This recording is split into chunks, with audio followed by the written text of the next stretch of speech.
అందరికీ నమస్కారం అండి. కుంభరాశి వారికి ఈ వైశాఖ మాసంలో ఎలా ఉందో చూసుకుందాం. ముఖ్యంగా కుంభరాశి అంటే మన వైశాఖ మాసం అంటే 2025 మే నెలలో వస్తుంది. వీళ్ళకి మే నెలలో ఉద్యోగ స్థానానికి అధిపతి అయినటువంటి శని రాశిలోనే ఉన్నప్పటికీ కొంచెం బలహీన స్థితిలో ఉండటం వల్ల ఉద్యోగం చేసే పనులు అంత అనుకూలంగా ఉండకపోవచ్చు. అలాగే సహోద్యోగులతో మరియు ఉన్నతాధికారులతో మంచి సంబంధాలైతే మాత్రం కొనసాగుతాయి. 5వ ఇంట్లో బృహస్పతి ప్రవేశించడం వల్ల సమయంలో మీరు తెలివితేటలు మరియు సంభాషణ నైపుణ్యం మంచి చాకచక్యంగా మాట్లాడగలుగుతారు. అలాగే సమస్యలను చాలా సమర్థవంతంగా ఎదుర్కోగలుగుతారు. కొత్త ప్రాజెక్టు లేదా బాధ్యతలు స్వీకరించే అవకాశం ఉన్నది. మీ కష్టాలకు తగిన ఫలితం అయితే ఖచ్చితంగా వస్తుంది. శని బలహీనంగా ఉండటం వల్ల మీరు అతి విశ్వాసానికి పోకుండా మీ పనిపై శ్రద్ధ వహించటము, అనవసరమైన విధానాలకు దూరంగా ఉండటం కూడా మంచిది. ముఖ్యంగా పబ్లిక్ రిలేషన్స్లో, మీడియా మరియు టెలికమ్యూనికేషన్ వంటి రంగాల్లో అంటే సోషల్ మీడియాలో చాలా అనుకూలంగా ఉంటుంది. ఈ బుధగ్రహం ఈ రకమైన విద్యకు ప్రాధాన్యత వహిస్తాడు కాబట్టి మీరు కొత్త విషయాలు నేర్చుకోవడానికి ఆసక్తి చూపుతారు. మీ అధ్యయనానికి దృష్టి పెట్టడంలో, పరీక్షల్లో మార్కులు సాధించే అవకాశం ఉంది. విద్యార్థుల నుండి మీకు మద్దతు లభిస్తుంది. పోటీ పరీక్షలు సిద్ధమవుతున్న విద్యార్థులైతే కనుక కష్టపడి చదవలసిన అవసరం అయితే ఉంది. కొన్నిసార్లు ఏకాగ్రత కుదరకపోయే అవకాశం కూడా ఉంది. కాబట్టి బుధగ్రహానికి అనుకూలంగా కొంచెం జపం చేయించుకోండి, లేదా మీరు చేసుకోండి స్వయంగా, పర్వాలేదు. ఈ నెలలో మీకు భిన్న అనుభవాలు ఎదురవుతాయి. 4వ ఇంటికి అధిపతి అయిన శుక్రుడు చాలా బలహీన స్థితిలో ఉండటం వల్ల గృహ సంబంధం విషయాల్లో కానీ, కొంచెం లగ్జరీ కానీ, గౌరవ మర్యాదలకు కానీ, ఈ ప్రేమ ఇట్లాంటి కొంచెం వాతావరణం డెలికేట్గా ఉంటుంది. మీ ఇంటికి కావాల్సిన కొత్త వస్తువులు కొనుగోలు చేయడానికి లేదా అదనంగా తీర్చిదిద్దడానికి ప్రయత్నిస్తారు. అలాగే ఏదైనా శుభకార్యాలు నిర్వహించడానికి ప్రణాళిక చేసే అవకాశం ఉంది. ఈ చిన్న చిన్న మనస్పర్ధలు, అపార్థాలు అయితే మాత్రం ప్రతి దాంట్లో కూడా వచ్చేటువంటి అవకాశం ఉన్నది.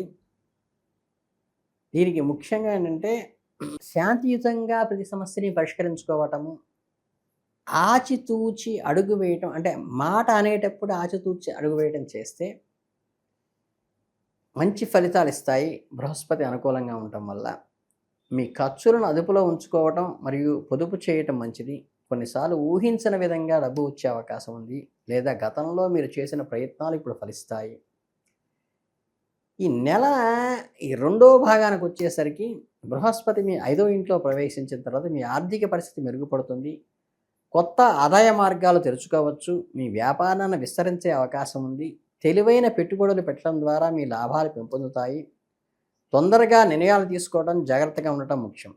అలాగే ఈ స్టమక్ కానీ, థ్రోట్కి కానీ ఇన్ఫెక్షన్స్ వచ్చే అవకాశం ఉంది. కాబట్టి ఆహార సంబంధమైనటువంటి ఫుడ్ పాయిజనింగ్ లాంటివి జరగకుండా చూసుకోండి. కలుషిత ఆహారం తీసుకోకుండా చూసుకోండి. ఇన్ఫెక్షన్స్ వచ్చే అవకాశం ఉంది. వ్యక్తిగత పరిశుభ్రత పాటించండి. ఏదన్నా ఇబ్బంది వస్తే వెంటనే వైద్యుని సంప్రదించండి. మీరు కనుక జాగ్రత్తగా ఉంటే, మీ ఆరోగ్యాన్ని నిర్లక్ష్యం చేయకపోతే మంచి ఫలితాలు పొందే అవకాశం కూడా, శుభ ఫలితాలు ఈ మాసంలో ఉన్నాయి.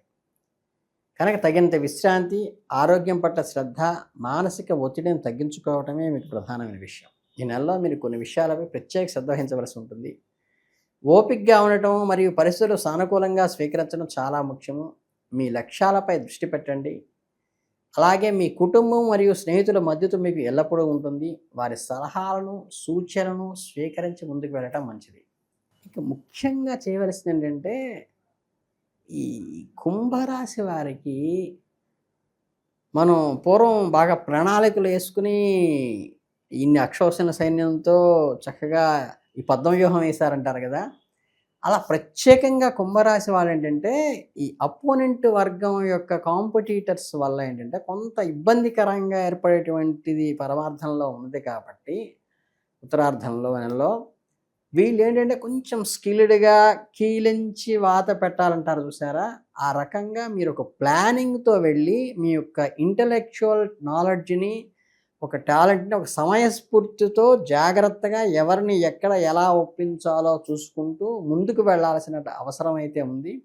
ఆ సామర్థ్యం కేవలం ఒక కుంభరాశి వాళ్ళకి నిండు కొండలాగా ఉంటారు. వాళ్ళకి బై డిఫాల్ట్ జన్మతః వాళ్ళకి వస్తుంది కాబట్టి, ఈ విషయంలో అనేది చక్కగా నిండు కొండలాగా ఉండేటువంటి మీరు కొద్దిగా సమయస్ఫూర్తిని వ్యవహరిస్తూ ఈ ఈ మీకేదైతే మీకు ఇబ్బందికరమైనటువంటి ఈ మీ తోటి వాళ్ళతో వచ్చేటువంటి అవకాశం ఉంది కాబట్టి అసూయతో, దాన్ని మీరు జాగ్రత్తగా మీ నిబద్ధతతోనూ, సమయస్ఫూర్తితోనూ తొలగించుకోవడమే కాకుండా, కొంత ఇంటలెక్చువల్‌గా కూడా అవసరమైతే కొంత తీక్షణంగా ఒక ప్లాన్డ్ ప్రకారం వెళ్ళి కూడా ముందుకు వెళ్ళి దాన్ని అధిగమించాల్సిన అవసరం ఉన్నది కాబట్టి, ఈ ఒక్క సూచనని కొంచెం జాగ్రత్తగా పాటించండి.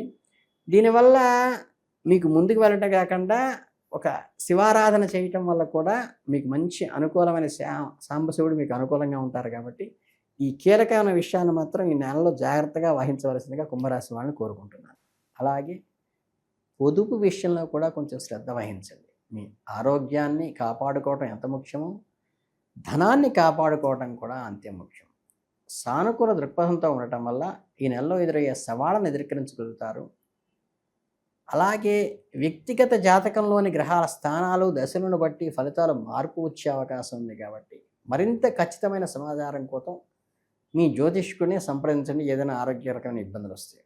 ఇకపోతే ఈ పౌర్ణమి తర్వాత వచ్చేటువంటి పరిస్థితుల్లో అయితే కనుక, అంటే వైశాఖ పౌర్ణమి మే 12 తర్వాత అయితే కొన్ని చిన్న చిన్న జాగ్రత్తలు అయితే తీసుకోవాలి. వృత్తి వ్యాపారంలో నష్టాలు పెరిగే అవకాశం ఉంది. అప్రమత్తంగా ఉండటం అవసరము. పెట్టుబడి విషయంలో జాగ్రత్త వహించడం మంచిది. అనుకున్న పనులన్నీ కొద్దిగా మనకి ప్రొలాంగ్ అవుతున్నాయేమో, పోస్ట్‌పోన్ అవుతున్నాయేమో అనేటువంటిది మానసిక సమస్య పెరిగేటువంటి అవకాశం ఉంది కాబట్టి, కొంచెం యోగము, ధ్యానం చేసుకుంటూ మనస్సుని ప్రశాంతత చేసుకోవడానికి ప్రయత్నించండి. మీ పనిపైన దృష్టి పెట్టడం చాలా ఉత్తమం. ఇంక దేన్ని పట్టించుకోబాకండి. ఉద్యోగంలో విమర్శలు ఎదురైనా, తప్పులను ఎవరైనా ఎత్తి చూపుతున్నా అవన్నీ పట్టించుకోకుండా జాగ్రత్తగా ముందుకు వెళ్ళండి. గృహ నిర్మాణ ప్రయత్నాల్లో ఆటంకాలు కలిగించినా కానీ వాటిని అధిగమించుకుంటూ ముందుకు వెళ్ళండి. అలాగే పిల్లల విద్యా విషయంలో కూడా కొంత అసంతృప్తి నెలకొనేటువంటి అవకాశం సూచన మాత్రంగా చెప్పబడుతోంది. తులారాశి వారికి ఈ వ్యవధాలు పెరిగే అవకాశం ఉంది కాబట్టి, అధికారులు చర్చలు అనుకూలంగా ఉండవచ్చు. వాటిని వాయిదా వేయటం, జాగ్రత్తగా వ్యవహరించడం మంచిది. అలాగే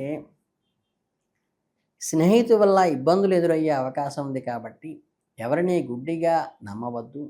బంధువులతోనూ విభేదాలు రావచ్చు కాబట్టి సామరస్యంగా ఉండటానికి ప్రయత్నించండి. చిన్న ఆరోగ్య సమస్యలు వచ్చే అవకాశం ఉంది కాబట్టి ఆరోగ్యం పట్ల శ్రద్ధ వహించండి. కుటుంబ సౌఖ్యం లభిస్తుంది. మనస్సులో భయాందోళన ఉండవచ్చు, వాటిని అధిగమించడానికి ప్రయత్నించండి. ఆదాయానికి మించి ఖర్చు ఉండవచ్చు కాబట్టి ఆలోచించి ఖర్చు చేయండి. ప్రభుత్వ సంబంధిత విషయాల్లో మృదువుగా వ్యవహరించండి. ఆరోగ్యం విషయంలో జాగ్రత్త తీసుకోండి. రుణ బాధలు, శత్రు బాధలు ఉండవచ్చు. సంఘంలో గొడవలకు కూడా దూరంగా ఉండండి. అలాగే నిరుద్యోగులకు ఉద్యోగ అవకాశాలు, వృత్తి వ్యాపార సాధారణంగా ఉంటాయి కాబట్టి సంఘంలో తెలివిగా వ్యవహరించండి. అన్నదమ్ములతో చిన్న చిన్న కలహాలు, చెడు స్నేహాలకు దూరంగా ఉండండి.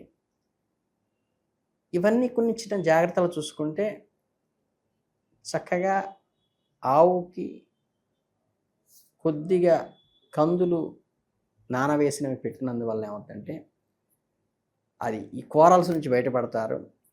అలాగే ఈ శివస్తోత్రము చేసుకోవటం వల్ల కూడా ఈ బోళాశంకరుడు అనుగ్రహం వచ్చి ఇటువంటి చిన్న చిన్నవన్నీ తొలగిపోయి చాలా జాగ్రత్తగా ముందుకెళ్తారు.